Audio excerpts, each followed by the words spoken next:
The galaxy was vast, filled with countless worlds, civilizations, and mysteries beyond imagination. At the heart of this cosmic expanse was the Galactic Council, a powerful assembly made up of dozens of alien species. They governed with ancient wisdom and technology so advanced it made human science look like candlelight in the dark. But there was one species they had never fully trusted, one species they still didn't understand. Humans, unpredictable, primitive, chaotic. That was the common opinion among most council members when speaking of humanity. A species that had, in a few centuries, gone from living in caves to exploring their own solar system. Yet they still bickered, made reckless decisions, and fought endless wars. But some council members whispered a different word: potential. Potential, wrapped in stubbornness, raw grit, and an unbreakable spirit. It was time to put that spirit to the test. The council convened in their colossal chamber aboard the starship Celestial Ark, a swirling cathedral of shimmering alien architecture. A holographic star map pulsed at the center, displaying a newly discovered planet, one of the harshest environments ever recorded. A planet no alien species had managed to colonize. A planet where only the strongest would survive.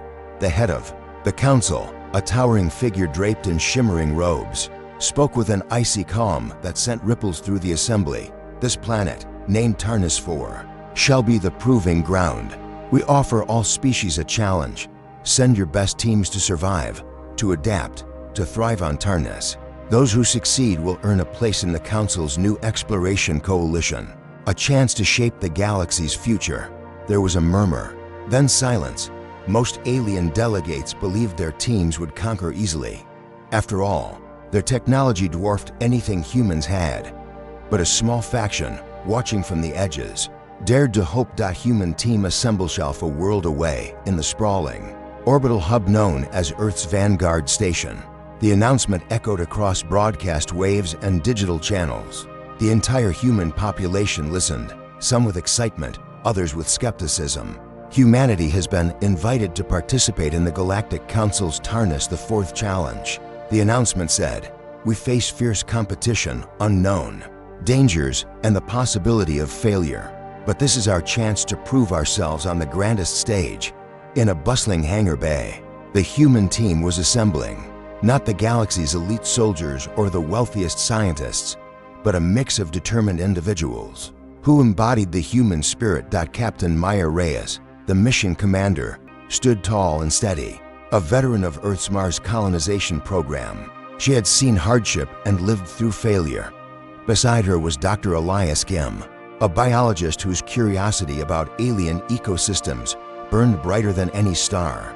Then there was LT, Jonah Price, a former Marine with a knack for improvisation. And finally, Arya Chen, an engineer whose inventions had saved lives more than once. Their equipment was modest: basic survival suits, repurposed Earth tech, and a small supply of experimental gadgets. Nothing compared to the alien teams, who flaunted sleek power armor, energy shields, and automated drones. The other species whispered as the human team prepared to launch, "They will fail within days. They don't belong in this competition." But the humans didn't hear. They only knew one thing: we will survive. The launch was tense. As the Earth shuttle streaked toward Tarnus IV, the team reviewed the data.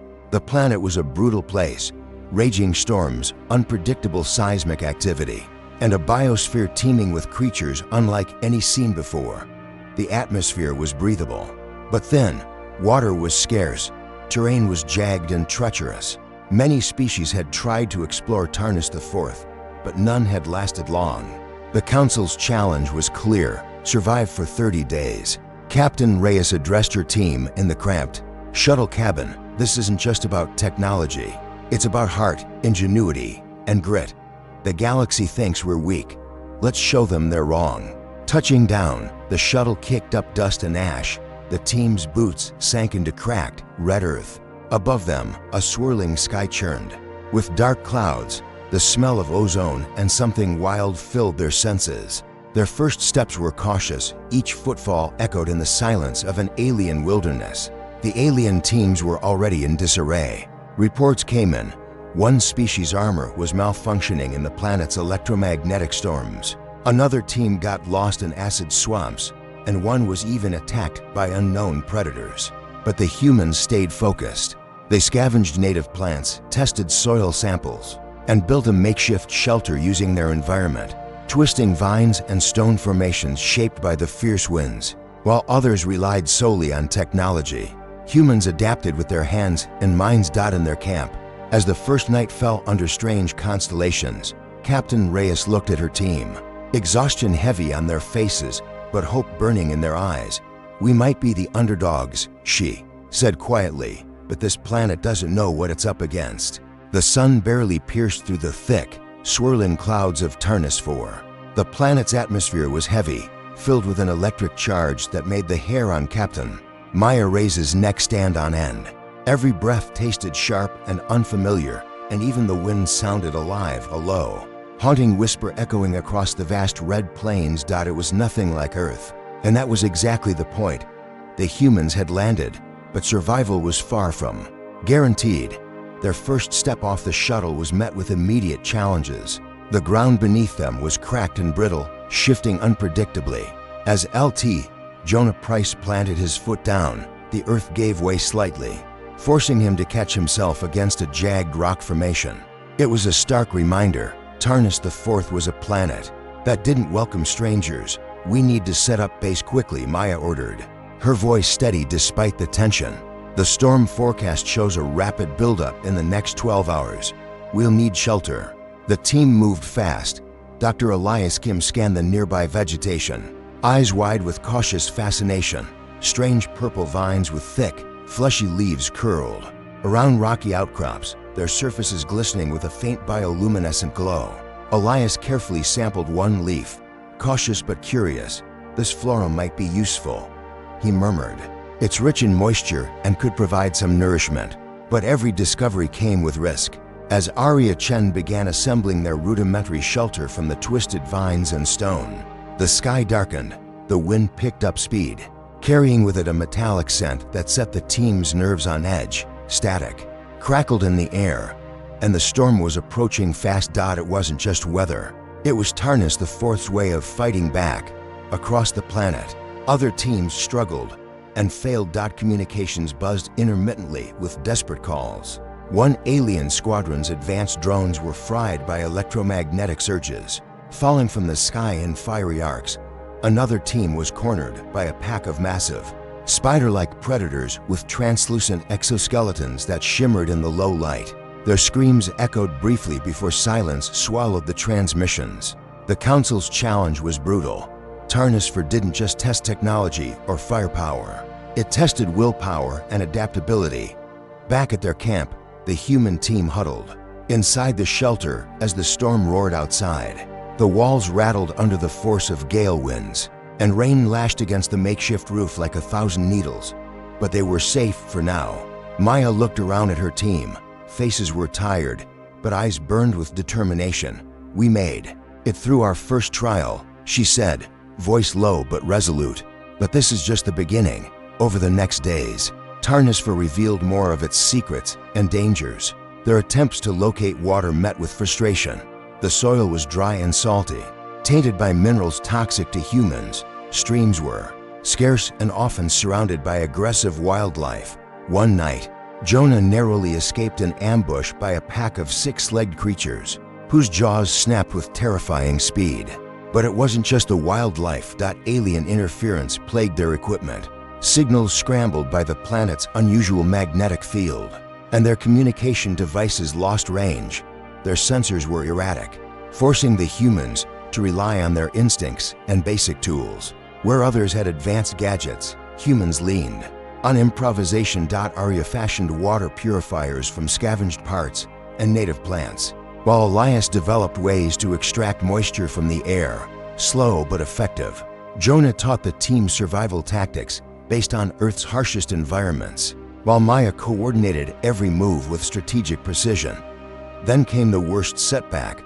One morning, after a restless night, the team discovered their shelter had been partially destroyed, the vines shredded, rocks displaced, and their supplies scattered. It was the work of an enormous native predator. a hulking beast with armored plating and a powerful tail that could crush stone. The team was shaken, not just by the damage, but by the realization that Tarnus IV's life forms were intelligent, territorial, and dangerous. "We can't keep running or hiding," Maya said firmly. "We need to understand this planet, or it will break us over." The next days, the humans changed tactics. They moved cautiously, marking safe zones and tracking wildlife behavior. Elias spent hours observing the predator from a distance, noting patterns. Jonah set traps not to kill, but to study and keep their territory secure slowly. The team began to learn Tarnus IV's rhythms. Meanwhile, news from the Galactic Council was grim. Several alien teams had been evacuated or declared lost. The challenge was turning into a death sentence for many. Yet, humanity endured. Their resilience surprised the council members watching from afar. One night, under the dim light of Tarnus IV's twin moons, Maya sat outside the rebuilt shelter, staring up at the unfamiliar stars. "We're not the strongest, the fastest, or the best equipped," she said quietly to Elias, who sat beside her. "But there's something else, something they don't have." "What's that?" Elias asked. Maya smiled, tired but sure. "Heart." The days dragged into weeks, and humans adapted to Tarnus IV's brutal landscape in ways no one expected. They learned to harvest the native plants for food and medicine. They used stones and vines not just for shelter, but for traps and tools. They mapped the terrain using patterns in the clouds and native wildlife migration. Every failure became a lesson. Every setback fueled their determination. The other species could boast better weapons and tech. They could command fleets and wield unimaginable power. But humans had something different: a relentless will to survive, an ability to improvise, and a refusal to quit. As the first major storm rolled in again, fiercer than before, the team gathered. This time, they were ready. Their shelter was fortified, their traps set, and their spirits steeled. They weren't just surviving anymore, they were fighting, and the universe was watching. The storm had passed, but the scar it left on Tarnus IV was deep. The winds had torn through the alien wilderness, uprooting massive trees and reshaping the jagged landscape. Rivers overflowed, swallowing paths and washing away campsites. For many teams, it was the end. But for the humans, it was a new beginning. Inside their battered but unbroken shelter, Captain Maya Reyes gathered her team. "We've survived the worst this planet can throw at us so far," she said, eyes sharp and clear. "Now it's time to stop reacting. We need to take control." And that's exactly what they did. What the other species failed to understand, what made humans different, was their ability to adapt on the fly. Where others relied on rigid technology, humans used creativity. They scavenged the twisted vines and petrified wood left by the storm to reinforce their shelter. Arya Chen, the engineer, constructed a water collector using broad leaves and hollowed stone basins, catching precious rain before it seeped away. But it wasn't just about shelter. The planet was alive with strange energy, pulses of electromagnetic interference that scrambled tech. So the humans did something the aliens never thought of. They simplified. Instead of relying on high-tech scanners, Elias Kim designed a system using natural materials. He crafted a rudimentary sensor array from crystals found in the riverbeds, which picked up vibrations and electromagnetic pulses in the air, translating them into signals humans could interpret. It was crude. It was old school, but it worked. Meanwhile, Jonah Price taught the team to move silently, tracking the massive predators that roamed Tarnus IV. Using native plant fibers, he fashioned camouflaged gear, blending their silhouettes into the red-brown landscape. Of the humans weren't just surviving, they were becoming part of this alien world. One breakthrough came when Elias discovered the native flora could be used not only for nourishment, but for communication. He noticed certain glowing vines pulsed rhythmically, almost like signals. With careful experimentation, Elias realized these plants responded to specific vibrations, effectively creating a primitive but reliable messaging system. This was a game changer.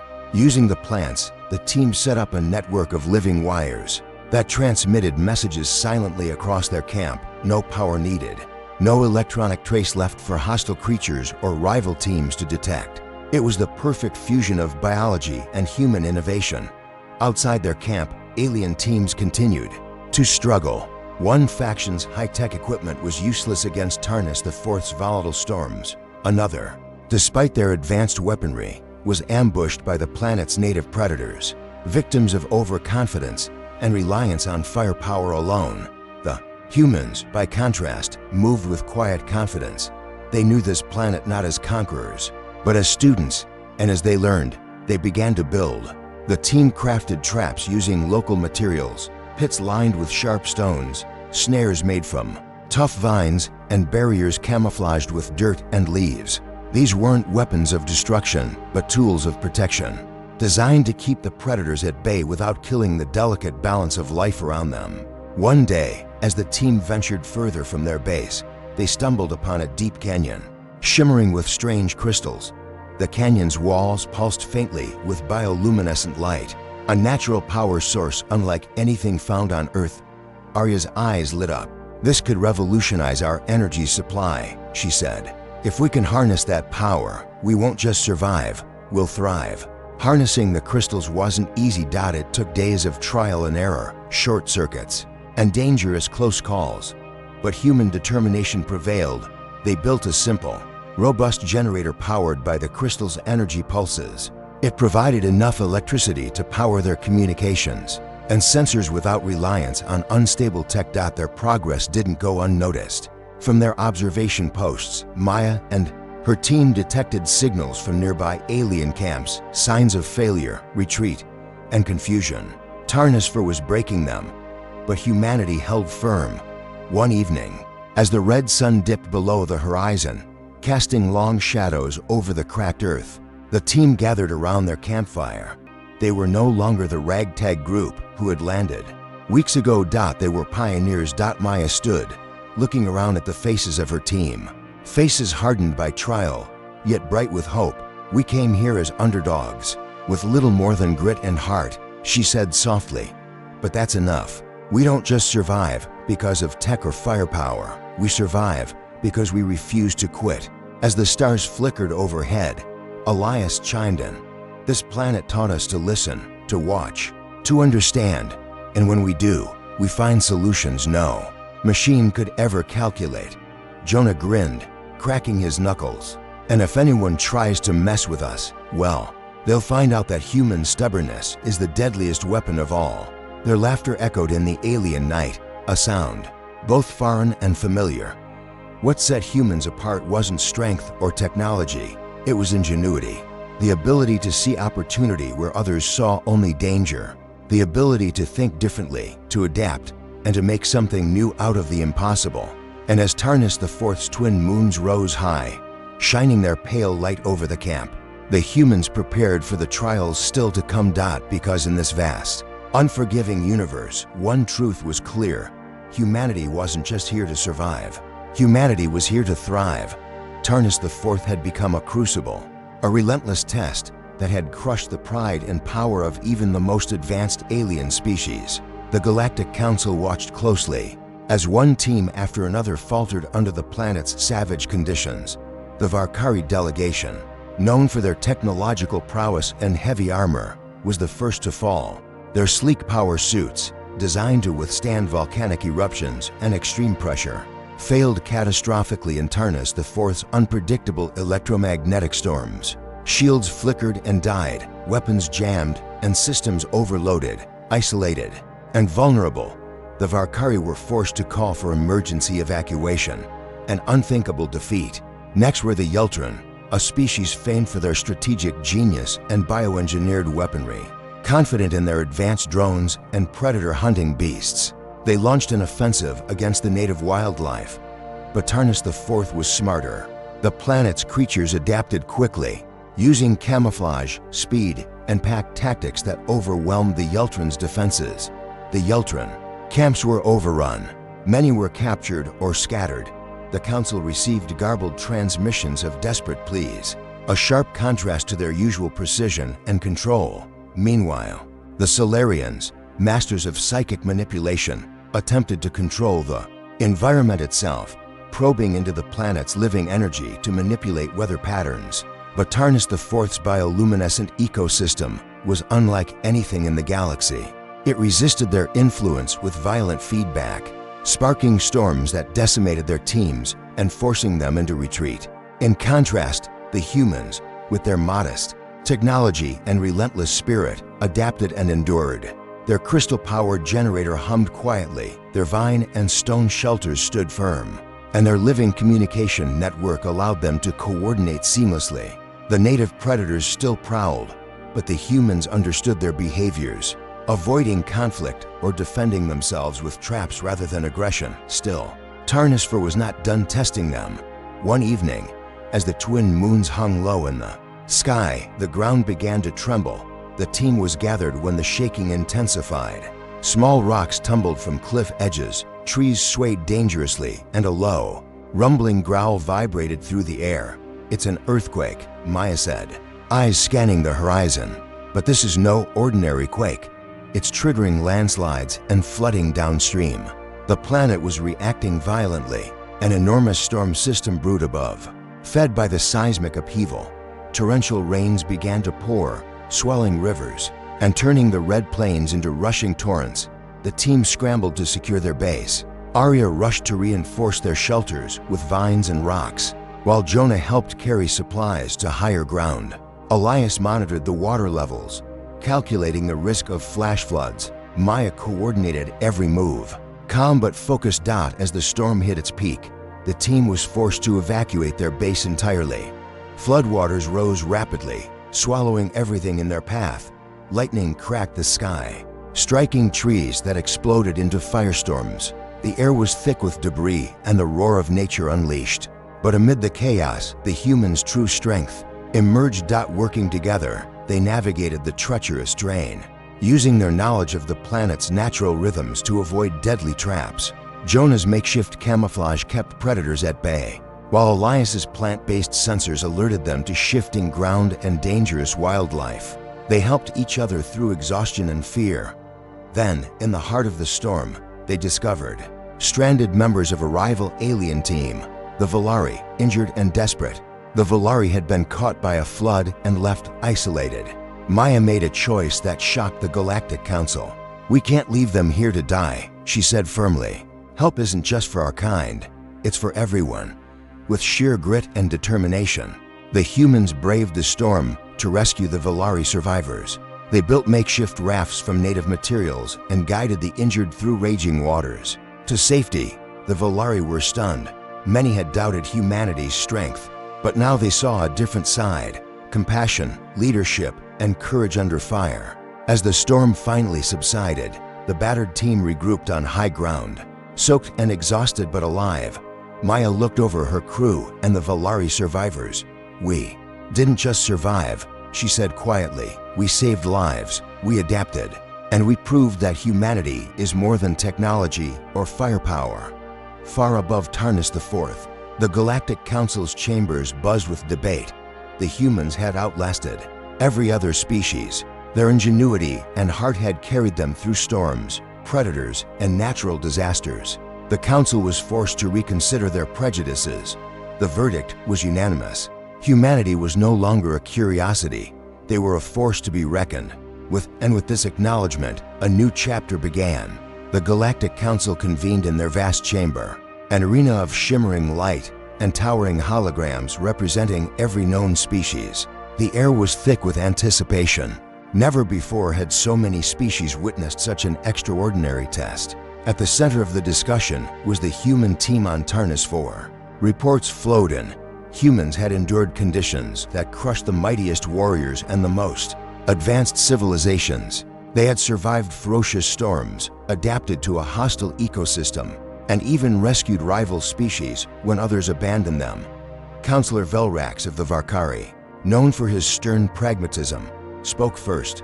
Humans arrived with nothing but basic technology and resilience, yet they stand where others have fallen. Their adaptability is unlike anything we've seen. Counselor Thressa of the Solarians added, their refusal to rely solely on technology and instead harness natural resources and biology demonstrates a remarkable evolutionary mindset. The debate grew heated. Some factions still doubted humanity's place among the galaxy's elite, but the undeniable truth was clear. Humans had passed the ultimate trial.